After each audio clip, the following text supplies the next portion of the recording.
A lot of people are saying quarterback development at Auburn is an issue. I'm not so sure.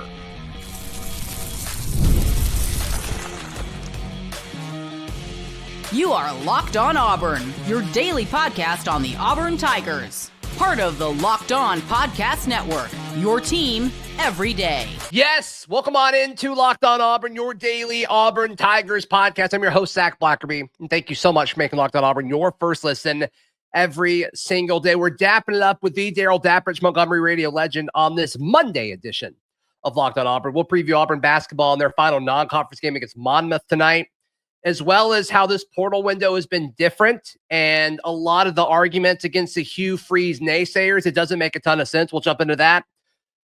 But oh my goodness, Darrell.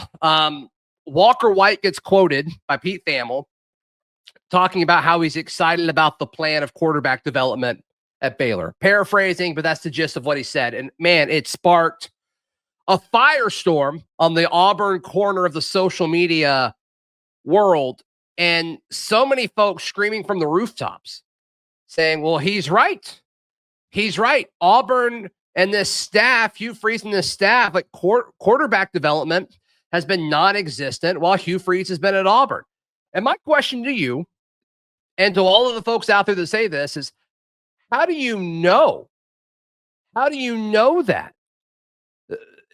It's a weird place to me for you to plant your flag in the ground on this hill and say, yes, Walker's right. Hugh Freeze hasn't developed a quarterback at Auburn yet, when he hasn't really had a chance to yet. Well, let's remember there's a couple of different factors at play here. Number one, you've got to really get specific about what the definition or what people are referring to and get them to get to the bare bones about developing a quarterback. Because I feel like you're not developing a quarterback when he comes in and he's a transfer and he's played 2 or 3 years of college football. I always think of developing as somebody you've gotten sent out of high school, they come into your program, and you bring them along. So I'll say this, Payton Thorn improved from 1 year to the next. Yeah. Did he get developed, or did he develop into an effective quarterback? The answer is no. Okay. Correct. But is that because of development issues and coaching issues, or is that because of evaluation issues? See, you can make the argument that Hugh Freeze was not a good talent evaluator when he chose Payton Thorn to be his quarterback, not 1, but 2 years. Sure, I agree with that. But you could also say on one hand, Payton Thorn is who he is, and I think Hugh Freeze got about all that you're going to get out of him. You see what I'm saying? Like, he is who he is. Don't make him out to be something more. Did Hugh Freeze take a guy that was a potential Heisman candidate that could throw for 3,500 yards and downgrade him? No. I think he took Payton Thorn, and Payton Thorn is who he is, and I think Hugh Freeze got about all he could get out of Payton Thorn. Yes, and so there's going to be folks that comment on this and say, well, like, Payton Thorn stinks or whatever. And that's fine. You can say whatever you want. But like, that's not the conversation we're having. The conversation that occurred over the weekend is quarterback development hasn't happened at Auburn. Now, is Payton Thorn's floor lower than any quarterback should be right now? Yeah, I think so. In 2023, I guess from 2023 to 2024, he was a point better in completion percentage. He was 1,000 yards better, just shy of 1,000 yards better through the air. He threw it a lot more, but his average yards per pass was plus 2 yards, which is pretty significant. He threw for 5 more touchdowns. He threw for 1 less pick. Like, those numbers are better. Were they good enough? No, they weren't. But to just say that, like, Auburn has failed at developing quarterbacks since he's been here, I don't think that's true. Now, it could be true, but I don't think you have enough data to say Hugh Freeze and the staff haven't been able to develop a quarterback yet. So have they won so far up to this point as far as how they've managed quarterbacks in the portal, both as far as who they've gone to get or who they didn't go get and who they've let go and didn't, keep? Maybe, but I don't think that's quarterback development. I think that's roster management. The problem with this and why this narrative has caught fire is because I believe Robbie Ashford made a comment on his way out the door at South Carolina about having a plan and developing him too. He thanked Beamer or whatever. So when you stack that on top, and again, I think Hugh Freeze got everything out of Robbie Ashford he could get. How can you even compare the two? Yeah, sure. Well, I mean, but Robbie Ashford didn't play enough for South Carolina to make a apples to apples comparison compared to what he played at Auburn. Mm-hmm. Okay, so I don't.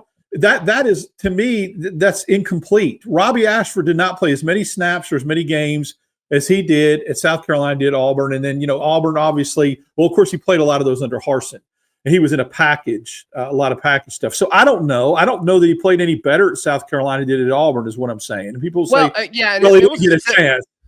It was a similar sample size. He threw 27 passes at Auburn. He threw 24 or 32 passes this past season. 20% better completion percentage for Robbie, 200 more yards, 5 more yards on average per completion, same amount of touchdowns, less picks. So is it a situation the same? Like, I didn't watch South Carolina a ton, but like it does seem like he was actually like given the offense. I think Lenoris got hurt at some point, and he was like actually put in. He wasn't just like asked to go in on 1st and 10 and run a play and then leave. So I agree with you. I don't think that's like exactly the same thing. But once again, like Robbie leaving isn't, to me, quarterbacks leaving isn't part of the conversation of them developing a quarterback. That is roster management. And so like if you're upset that Walker left or if Hank left and all of the guys that he's recruited from high school since he's been at Auburn are gone with the exception of Deuce Knight, you can say that they're blaming quarterback development, but I don't know how valid that is. I don't think that's in the same column. I think that's in roster retention, but I also get the vibe that they were okay with those guys leaving. Don't you? Like I was a little surprised with Walker, but you got to think that they were okay with Walker leaving. You have to understand, or you have to make the jump or the leap that Walker White making a comment about having a plan for quarterback development is a direct shot at this coaching staff not being able to. That's the first thing. We don't know what's in the young man's head. I know what I believe, but do we know for a fact, and all these people jumping to conclusions, that he was saying that to throw shade at Auburn? We don't know. I've had other sources tell me close to Walker White that that's not what he was doing, that I think would know. Number two, the other comment is, or the other thing is this narrative that Hugh Freeze wasn't honest with Walker White, or he didn't tell him the truth about his status and what he was going to, the plan for him. He was going to have a quarterback. Therefore, Walker White left. We don't know that. Hugh Freeze, sure. We don't know if Hugh Freeze lied to Walker White and said, "You're going to be my starter next year." I believe this. I believe that there is a reaction for everything that happens, an action and a reaction. And I know that Walker White had an opportunity to jump in the portal the minute the portal opened, and he didn't. The timing of this tells me that it leads to other factors. Nothing about development, because if development was an issue, he would have been gone the minute the portal opened. Surprisingly, coincidentally, whatever, connect the dots, he left when Jackson Arnold, he jumped in the portal when Jackson Arnold committed to Auburn, who wasn't a one-year solution, but a 2-year solution. That changed the dynamics of Walker White. I think Walker White probably thought he was going to have a chance to compete in 2026. I thought he was too. To be along fair, with, along with Deuce Knight, right? Then Deuce Knight goes and shows out in the Mississippi-Alabama All-Star game against high-level competition. People are human beings. They have to look out for themselves. I'm just trying to connect the dots and say those two factors changed it. Not a developmental thing, because you would have had the opportunity, again, to jump day one. You waited till later in the process after those two events happened. Mm-hmm. That's a little bit intriguing to me and actually revealing it. And I don't. That's why maybe Walker White was not saying that Auburn staff, maybe he wasn't throwing shade or taking a shot. I don't. Yeah, and I hope he wasn't. I hope that he wasn't. But Walker, my argument against that, though, is like he's so smart. and he's so savvy, and the way he was like publicly recruiting for Auburn, and like he knows how to work the media, and he did all these interviews because he was so good at getting the message of come to Auburn out there. I just have a hard time thinking like, oh, ESPN calls him or Pete Thamel calls him, and all of a sudden like that savviness with the media goes away. I just have a hard time buying that. I don't know. I want to be wrong. Well, I also have a hard time with people playing both sides of the coin. Again, just to play devil's advocate. If a kid feels like he's not going to have an opportunity to start because he's being realistic about the people in front of him, I have no problem with him leaving and going somewhere else, nor do I question his toughness or mental toughness or competitiveness. That works both ways. How many guys came to Auburn that weren't starting in another place that they left so they could come to Auburn and start? So I think that situation goes both ways. Again, I know what I believe and I know what I kind of feel, and I've hinted at that as some things changed. The dynamics changed as to why Walker White jumped in the portal, and it had to do with playing time. So not development, but playing time. And well, those go hand in hand too. Like they're not going to develop you as much or focus on your development as much if you're not going to be like a clear path to being a starter one day. So I get it. I totally get it.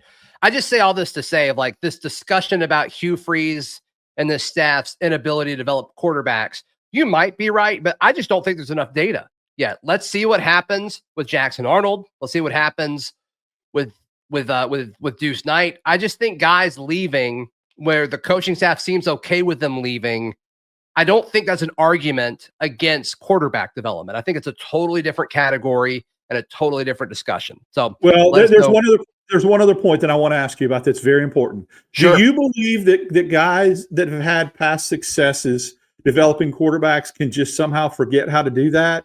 That they get amnesia and it just goes away? Do you think that could happen? I think it can happen through scheme not adapting. Yes. Okay. So my point to that is Auburn had a quarterback, albeit third on the depth chart, that had guys that were better in front of him leave the Auburn program and go to another program where he was developed and did succeed and did flourish in the name of Malik Willis. Remind me which coach he went to when he left Auburn, if you would, Zach. He played for Hugh Freeze at Liberty. So if you're going to go ahead and make that assumption that he can't develop quarterbacks, to be fair, you better use that data point and say, well, he did in this example, and it would just have to and be that's not the narrative that I'm seeing. It's at Auburn. And so that's why I said, does he forget? Does it just, Yeah, and the scheme doesn't seem as crisp, that's for sure, but we'll see. Like how much of that was just Payton. And we all agree that he should have gotten another quarterback last cycle. Everybody's on the same page there. And what did he do? He spent big. He got Jackson Arnold. So we'll see if it works. We'll see if it works. So speaking of this staff, there's something significantly different this portal window than last portal window. And people are looking at like past portal windows inconsistencies to make arguments for this year. And it doesn't make any sense. That's next right here on Locked On Auburn. Today's show is brought to you by our friends at Rocket Money. Darrell, it's pretty much the new year. And a big common goal that everybody has, a New Year's resolution, is to get better with managing their money. And boy, Rocket Money can help you do that. And a good way to start is canceling all the subscriptions that you're signed up for and you don't even realize you're still signed up for them. With all these streaming services, I mean, my wife and I used Rocket Money a few months ago before they were even a partner. And it's like, gosh, we haven't watched anything on this streaming service in forever. And you can just cancel it from the app, Darrell. It's so easy to use. Well, I had never heard of it until you brought it up on this show. So 3 days ago, I downloaded the app and I found five services that I signed up for that I was no longer using, 3 which had to do with my son and gaming. So thank you very much. You know what I'm saying? I mean, I'm guessing that's at least $50 a month that you saved right there. 4 years ago that I signed. So yeah, absolutely. It was great. Yeah. So check it out. Cancel your unwanted subscriptions and reach your financial goals faster with Rocket Money. Go to rocketmoney.com/lockedon today. That's rocketmoney.com/lockedon. rocketmoney.com/lockedon. Thank you so much for making Locked On Auburn your first listen every single day. I've seen so many folks say, especially when we've talked up some of these offensive linemen that we've gotten, or some of these big name guys that we've gotten in the portal, like Xavier Chaplin being the big left tackle from Virginia Tech, or even Eric Singleton Jr., or whoever it might be, because the negative Auburn fan wants to point and say, well, what about Percy Lewis last year? Or what about all these receivers that they've gotten in the past, like Nick Mardner or Jair Shorter or Shane Hooks? And there's one big difference that folks who make that argument always leave out. And I saw some of that over the weekend. I'm like, let's just discuss this. Auburn brought in Will Redmond, and this was a big deal. And we talked about it for weeks after he was hired. It was last January. He was a big part of the spring portal class. I mean, he essentially was all of it, where you talk about KLS and them bringing in Crawford, and then bringing in, who else did they bring in that window? Rakes, Bleedy, I think was that window. Before him were all of those big receivers that didn't pan out, as well as Percy Lewis. Will Redmond is the guy when it comes to talent evaluation. He's the guy making the board. Hugh Freeze was really good at the high school stuff, and he was very public about saying, like, I've got to get better at managing the portal. And so what does he do? He goes out and gets the guy who's best in the business in it. He rebuilt LSU's roster when Brian Kelly got there. They won an SEC West championship, got Jaden Daniels, the Heisman Trophy winner, yada, yada, yada. The list goes on. So, one, you're not going to be 100% with getting these guys, but to use arguments in the old process to say why guys aren't going to work out now, it's inaccurate and it's wrong. It's not a good argument. Well, first of all, he had a track record of proven success, and that's important when you bring a resume to the situation. Will Redmond. Yes.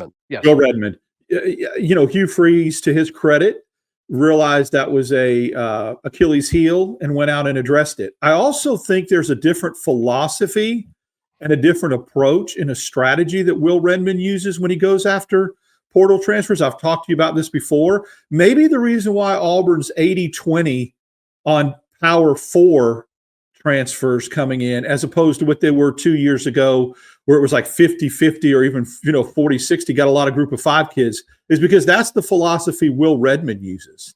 He wants to go after the guys that play Power 4 football. Yeah. And I think you're always going to find your diamonds in the rough with these group of 5 kids, Rivaldo Fairweather, Gunnar Britton. They're there. Sure. Jalen McLeod. Amen. I get it.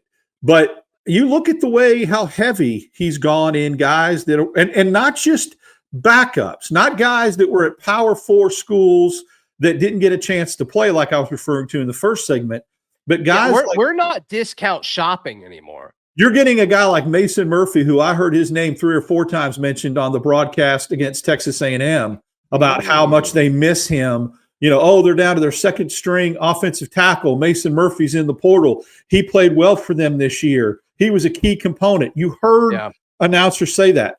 Chaplin was a third team All-American. Okay. Eric Singleton was a stud in the ACC. Jackson Arnold played in the SEC. Ashton Daniels played in the ACC. You got your Darrell Robinsons. You got your Darrell Robinsons and those guys that'll still make an impact. But for the most part, he's going after guys that started at Power 4 schools. And I think that makes a difference. Yep. Getting guys from LSU as well. And, obviously Will Redmond's going to know those guys too. So, yeah, to me, I just think it's a dishonest argument. Once again, when folks say, well, they so-and-so missed at tackle last year. And it's like, well, Will Redmond wasn't here when they added Percy Lewis. Will Redmond wasn't here when they missed on all of those big receivers, kind of that first transfer window right when Hugh Freeze got there. You can say what you want about Freeze. I've got plenty of questions about this upcoming season, but he has been very good at when it comes to the roster management off-field stuff, saying, hey, I'm not good at this. I'm going to go hire the best and do it. He's been great at that. Now I do have questions about the scheme and what the offense is going to look like next year and all that. But as far as roster management stuff, like to me, it's been way better. And that's like 99% Will Redmond. He's been phenomenal. Had the roster management piece been addressed last year like it was this year, I think Auburn would have had more wins. Let me explain that. I think you get a different quarterback. Well, I think that the roster management that Hugh Freeze built last year from a recruiting standpoint was elite, and we saw a lot of these guys play and contribute. Yeah, what they didn't have was that mesh point and those guys to mesh in and make an immediate impact that were older guys. Remember how everyone felt like the younger guys were more dogs and more leaders and cared more about losing than some of the guys that had been there 4 years? That is the problem with not addressing some experience in the portal. Had Auburn done last year what they did this year in the portal and Will Redmond been here, I do believe you would have had 2 or 3 more victories with the way he constructs the roster. Yeah, and I just have a hard time thinking that they don't get another quarterback too. Is it Cam Ward? I don't know. I don't know if it would have been Cam Ward, but it could have been Will Howard or Kyle McCord, maybe not Will Howard, but Kyle McCord maybe at Syracuse or somebody else that came in and sure, he was great. Yeah, he was fun to watch. They slung it all over the place for sure. So, at least a guy to like come in and compete. Like he may not have won the job, but like I think he would have made the room better for sure. And then like when they bench Payton, would that have looked different? Would you have started, another guy instead of, a freshman? So we'll see. We'll see what happens. But it's not a guarantee that any of these transfer guys work out. But don't point to additions that were made prior to Will Redmond as examples. That's all I'm saying. Auburn basketball wraps up their non-conference tonight, Darrell, and I think they can make history. That's next, right here on Locked On Auburn. Final few moments of today's edition of Locked On Auburn. Auburn basketball tonight against Monmouth. We will go live afterwards. Darrell will be at the games. If you're at the game, go hunt Darrell down, say hello.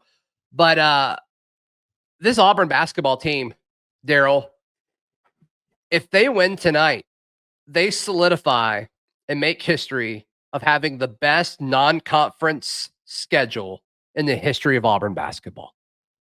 Absolutely, because there was a year that I think they went undefeated through the non-conference schedule. They didn't even lose a game. Isaac Okoro's freshman year, but look at the difference in the teams they played. That's the difference. We were undefeated until we played Bama, right? Right. And then Florida beat Auburn the very next game. They lost 2 in a row. But that's right. Yep. I think that when you take all things into consideration and the strength of schedule and who they played, when me and you had a conversation in October, when people were putting up their Halloween decorations and getting out the candy corn, and if you would have said to me, hey, Darrell, we're going to lose 1 game in this non-conference schedule, would you take it? I would have run out of my skeleton suit, my Halloween costume, ran out into the street and screamed absolutely. Yeah. The fact that Auburn has accomplished this, I mean, the teams that they have faced, and look, yeah, they came back and beat Iowa State at the buzzer. That was a close game. After that, I mean, they beat Houston by 5 or 6, but that was before Iowa State. When they found their footing against North Carolina and Memphis and Purdue and Ohio State, who, oh, by the way, beat Kentucky and absolutely boat raced those teams, they started finding their rhythm. And then you have the Broom situation happen where we all collectively hold our breath and think he's not going to play till Missouri. Look, tonight's going to get ugly, but the thing about it that I like is that there'll probably be a lot of kids that play early. I think you'll see Auburn have a chance to rest some guys. I would love to see JP Pegues get at least 15 minutes tonight. I just, if someone asked me to rub a lamp and you've got a genie that pops out, what would you like from tonight other than some good nachos? It is, I want to see JP Pegues play 15 to 18 minutes, hit some shots, and gain some confidence. Yeah, I also would love, I think it's going to be a prime opportunity for Ja'Kai. Yes. Ja'Kai some minutes as well, but I'm with you. And if JP Pegues doesn't get those 15 minutes, I think that tells us everything we need to know about what to expect from him the rest of the season. He's buried. If that happens, that's the perfect example of someone that's buried for the rest of the year. Now, it might just be a year, and I get it. And the other thing, too, Auburn's schedule or their roster and their lineup with going with 2 bigs with Cardwell and Broom, it's really surprising to me, Zach, that they are redshirting a Darian Scott. I've heard some good things about him in practice and how much he's improved from last year to this year. So Auburn is purposely holding him out, knowing that they need more help in the front court next year with Broom and Cardwell leaving. And I don't know, Chaney Johnson, I'm so confused. Does he have another year or is he gone too? I don't. Well, I think with that JUCO ruling, I bet he gets another year. All you have to do is sue the NCAA and they'll let you stay. So. You sue him for anything. Someone yelled at me. Someone looked at me wrong. Yeah. Yeah. But I here's think more eligibility. Yeah. But I think Auburn needs help in the front court. There's no doubt. And so that's why they're purposely redshirting a Darian Scott. But, you can redshirt him and still let him play in a game like tonight, so you don't use him in 4 games. What's the redshirt rule for basketball? I thought it was 4 games too, but I could be absolutely wrong, and that's something I probably should have checked before we hit record. But I thought it was simple. Well, no, it's probably different because it's got to be proportionate to the number of games played. Like if you have 4 games in football, playing 12, is basketball 10? I don't know. I forgot the rule. The rule. I'm older. So quick Google search says you can't play at all. A player cannot play in a game and still redshirt unless they have a medical reason. Well, there you go. So that's it's good. Different. It's different than football. It's different. So I'm glad you learned checked something that today. Yes, so did I. So I should have. So that does make sense. We will not see him tonight. But that's where my original point is that surprises me that they're willing to even do that because they've got Cardwell and Broom, and then after that, I mean Hudson's really a 3 or a 4, but he's not a 5. So anyway, that'd be interesting if that rule could be different and he could play. That would be great. Is there any way they leave Janai in longer just to pad the stats for National Player of the Year stuff? They don't need to. I don't. I think you got to look bigger. He's good enough. He's good enough without it. He is, and you got to look bigger picture, and that is you want him healthy. You want him fresh. I'm with you. I'm just asking the question. That's all. Yeah, just asking the question. I'd like to see him play about 15 minutes. I bet he plays more than that. I know, but I'm just saying I wish he would be about 15. Okay, got it. Yeah, I bet he plays like 20, 21. I think that's about what he did last game. So yeah. All right. Well, hey, thanks for stepping in on Monday. Lindsay's traveling today. Hey, no problem. Glad to do it. Absolutely. Yeah, you'll be at the game as a fan tonight. So Ben Taylor, our buddy, is expected to join me in the live show tonight. So be sure to check that out. Make sure you're subscribed. And also talked with Locked On Baylor host Cam Stewart about Walker White. That'll drop this afternoon as well. Darrell, how can people check out everything you've got going on? Follow me on X, DAP6410, Instagram, Darrell Dapp, and then obviously with you, and then I'll do some more writing in the barn as this basketball season. The barn, auburn.com as this thing gets going. Let's go. Hey, please like the video. Please subscribe. We'll see you next time. This has been Locked On Auburn.